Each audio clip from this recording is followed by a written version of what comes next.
Hello everyone, मैं Hiralal Kumar. Welcome to my channel diamond math tech में आप लोगों का हार्दिक स्वागत करता हूं। तो अभी आप लोगों का हाल फिलहाल में NHPC JEE का फॉर्म आ गया था, जिसमें कि डिप्लोमा जो किए हुए थे मैकेनिकल से, सिविल और इलेक्ट्रिकल से, उन्होंने फॉर्म को फिल कर दिया होगा। उम्मीद करते हैं कि इनका लास्ट डेट 21 फरवरी 2022 तक। मैं बताने जा रहा हूं जनरल इंटेलिजेंस एंड रीजनिंग के बारे में।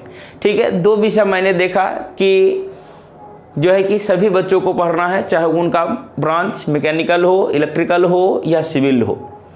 जो ऐसे बच्चे जो भविष्य में चल के JEE का परीक्षा देंगे, उनके सबके लिए ये बेनिफिट होगा, जिसमें कि हम जो है कि टारगेट किए हैं, इसमें से SSC JEE, NHPC JEE and RRB JEE को उसके सिलेबस को ध्यान में रखते हुए हम जो है कि ये सिलेबस को डिज़ाइन किए हैं।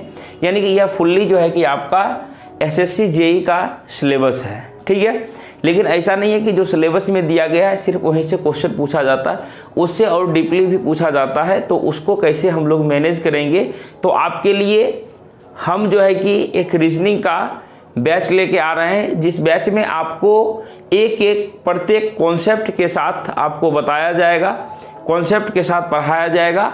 और जो है कि मैक्सिमम हम लोग कोशिश करेंगे पहले कॉन्सेप्ट पढ़ने का, क्वेश्चन करने का, और मैक्सिमम प्रीवियस ईयर क्वेश्चन करेंगे, जिसमें कि आप लोगों का जो है कि बेस बन जाएगा। तो अभी आपको SSC JEE का ऐसे भी नोटिफिकेशन निकला हुआ 2023 में एग्जाम होना है, लेकिन उससे पहले आपका NHPC का फॉर्म जो है कि भरा गया है, उनका एग्ज़ाम होना है। ठीक है, उनका एग्ज़ाम होना है। तो इसके लिए जो है कि आप लोग ध्यान में रखें, NHPC का फॉर्म भरा गया तो NHPC को ध्यान में रखिए। चूँकि देखिए, इसमें से मात्र रीजनिंग के 30 क्वेश्चन पूछे जाएंगे और जनरल अवेयरनेस के 30 क्वेश्चन पूछे जाएंगे, लेकिन इसका लेवल थोड़ा अप होगा, इस बात को ध्यान रखिएगा। इसलिए हम लोग SSC को टारगेट करके चलते हैं, क्योंकि JEE लेवल में SSC एग्ज़ाम को सबसे हार्ड यानी कि टफ एग्ज़ाम माना जाता है, क्योंकि एक पेपर हम लोग क्या सब ऑब्जेक्टिव देते हैं, उसके बाद डिस्क्रिप्टिव लिखना पड़ता है। ठीक है, तो उनके सिलेबस को हमने कवर किया है। तो नीचे जितना भी होगा NHPC JEE हो, क्योंकि इक्विवेलेंट है, तो जो है कि इसमें कवर हो जाएगा। ठीक है, जैसा कि NTPC यानी कि प्रीवियस ईयर में जितना भी हुआ है एग्जाम JEE का, कोशिश करूंगा कि उस क्वेश्चन को भी लाने का, उसका सॉल्यूशन करवाने का।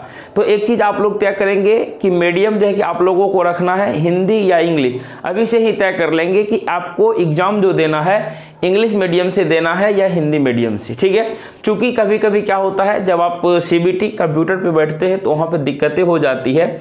अगर आप इंग्लिश चूज़ किए तो हो सकता है सिर्फ इंग्लिश में ही खुले, हिंदी चूज़ किए तो हिंदी में, यानी कि बाय डिफ़ॉल्ट सेटिंग रहता है, लेकिन कभी कभी गड़बड़ा जाता है। क्योंकि मेरे साथ ऐसा हो चुका है, इसलिए मैं आप लोगों को बताता हूँ। इसलिए कि कोई एक डिसिप्लिन को अच्छे से मेंटेन करके रखिएगा, तो जो है कि 2-1 नंबर से नहीं छूटेगा, नहीं तो हमारे जैसे आपको सोचना पड़ सकता है। ठीक है, तो इसलिए चलिए हम आए शुरू करते हैं। देखिए, लिखा हुआ है जनरल इंटेलिजेंस एंड रीजनिंग का सिलेबस को पहले देखते हैं।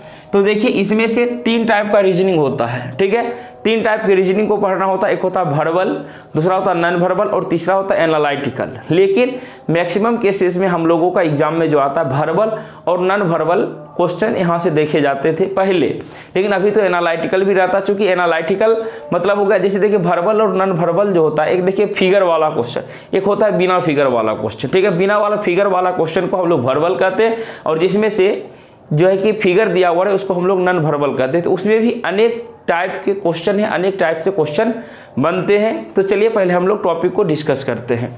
टॉपिक फर्स्ट में देखिए लिखा हुआ है एनालॉजी, यानी कि फर्स्ट में यानी कि सादृश्यता, एनालॉजी चैप्टर पढ़ना, सादृश्यता पढ़ना है। दूसरा चैप्टर हम लोग को सिमिलरिटीज यानी कि समानता, क्या पढ़ना है, समानता के बारे में पढ़ना है। यानी कि 4 ऑप्शन दिया होगा, जिसमें से 3 किन्हीं तरह से समान रहेगा, एक जो है कि अलग रहेगा, उसको अलग करना है। ठीक है, उसके बाद हमको डिफरेंसेस पढ़ना है, यानी भिन्नता अलग करना है। 3 को एक जैसा रहेगा, एक यानी विषमता को छांटना है। नेक्स्ट लिखा हुआ स्पेस विजुअलाइजेशन, नेक्स्ट है प्रॉब्लम सॉल्विंग एनालिसिस। उसके बाद देखिए आपको पढ़ना है जजमेंट, इससे क्वेश्चन रहता है एग्जाम में। डिसीजन मेकिंग, ये क्वेश्चन रहते हैं। आपको विजुअल मेमोरी, ठीक है, यानी कि दृश्य देखे, दृश्य देखने के बाद जो है कि उसके अनुसार आपको बताना है। देखिए लिखा हुआ डिस्क्रिमिनेशन, यानी कि भेदभाव वही वह अलग वाला चीज़। नेक्स्ट लिखा हुआ है रिलेशनशिप कॉन्सेप्ट। रिलेशनशिप कॉन्सेप्ट में बहुत सारा क्वेश्चन आता है, ठीक है। जैसे कि आप सोचेंगे ब्लड रिलेशंस, ये भी रिलेशनशिप में आता है। अब 4 ऐसा क्वेश्चन दिया हो जिसका कि रिलेशन निकालना है। जैसे बोल देगा कि हवा का रिलेशन किससे है, अलग अलग टॉपिक से बता देगा, उसमें से अलग से आपको छांट के लिखना है, ठीक है। नेक्स्ट देखिए लिखा हुआ अर्थमेटिकल रीजनिंग। अर्थमेटिकल रीजनिंग मतलब क्या हुआ कि हमारा जो है कि देखिए यहाँ से लिख भी दिया अर्थमेटिकल, जैसे कि मैथमेटिक यानी कि अर्थमेटिकल ऐसा नहीं है, जैसे कि वर्ड का भी देगा आपको, लेटर का भी देगा, ठीक है। और जो है कि न्यूमेरिकल 3 टाइप के क्वेश्चन रहते हैं। एक हमारा ABCD वाला हो गया, 1 2 वाला हो गया, यानी कि 2 वर्ड लिखे हुए, उसमें किस तरीके से लॉजिक जा रहा है उसको ध्यान में रखना है।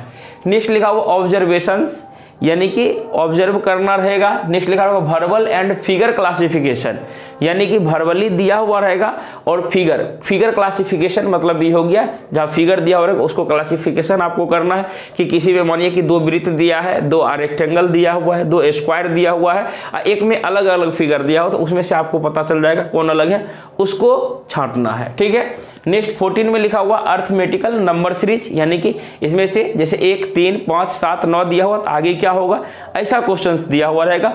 और लास्ट में हम लोगों को देखना है एनालिटिकल रीजनिंग, यानी कि इसको भी नहीं छोड़ना है। अर्थात कहने का मतलब हुआ कि इसमें से रीजनिंग में हम लोगों का टारगेट रहेगा कि 30 में से 30 क्वेश्चन बनाने का। क्या टारगेट लेके हम लोग चलेंगे, 30 में 30 क्वेश्चन बनाने का। तो देखिए अभी जो है कि आपको घबराना नहीं है, ठीक है। पहले अगर मानिए कि कुछ भी तैयारी नहीं है, अभी तक मानिए आप जेईई का कुछ भी नहीं जानते हैं, तो आपको कुछ नहीं करना है। अभी बिल्कुल बेसिक से आपको सीखते चलना है। अभी आप सीढ़ी पे चढ़ रहे हैं, ठीक है। तो आपको क्या करना है, बेसिक से अच्छे तरीके से सीखते चलना है, कॉन्सेप्ट को दिमाग में रखना है, तब जो है कि आपको वर्क करना है, ठीक है।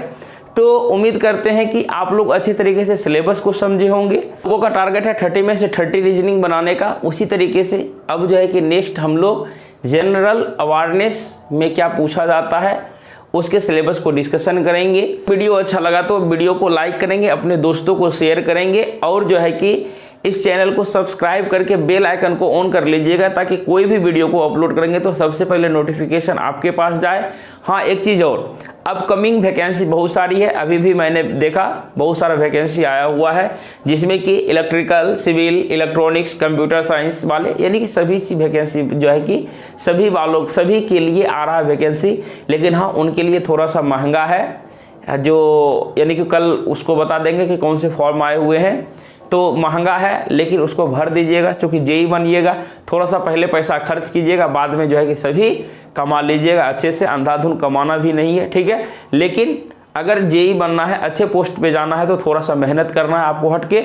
इसी तरीके से आप लोग सपोर्ट बना के रखिए, तब जो है कि हम आपके लिए, आप लाइक करेंगे वीडियो को, शेयर करेंगे अपने दोस्तों को, तब जो है कि मोटिवेशन मिलेगा हमको। और मैं आपके लिए बहुत ही जल्द रीजनिंग का सीरीज शुरू करने वाला हूं, तो आप लोग रीजनिंग के लिए निश्चिंत रहेंगे। जनरल अवेयरनेस आपके लिए आएगा। तो मिलते हैं नेक्स्ट वीडियो में, तब तक के लिए जय हिंद, जय भारत।